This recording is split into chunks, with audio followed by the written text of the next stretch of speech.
Hi guys, welcome back to my YouTube channel. So ayan, nandito tayo sa Pangasinan para mag-spray ng palay.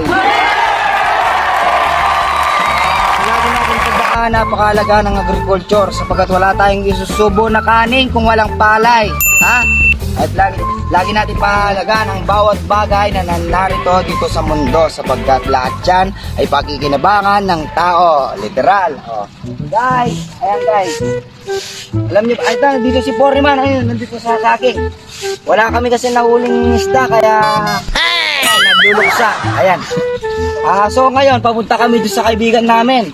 Magluluto na lang kami ng balasenas tsaka isda. Bibili na lang kami ng tigi 1 kilo. 1 kilo dito, 50, marami na guys. Tara, samahan niyo ako guys. Ito, kakatapos ko lang mag-spray ng palay. Alam niyo naman, hindi naman ako masyadong masipag insan. Alam naman, mekas-mekas na yan insan.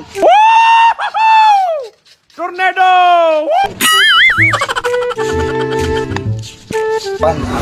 So guys, narito na nga kami sa bahay ni Jordan. Yung aming kasama sa ating trabaho. Ito ang kanyang itutur ko kayo sa kanyang lupain, sa kanyang house. Ayan, ipakita mo ang kanila. Ay, yung aso pala, may aso pala guys. Baka makamit tayo guys. Malaki din ang bahay ng ating kaibigan. Pagka naiinit kayo, pwede kayo mag-shot-shot, magluto ng ano-ano, ng mga sabaw-sabaw. Ayan. Di totoo yan. Eto. Bola lang yan.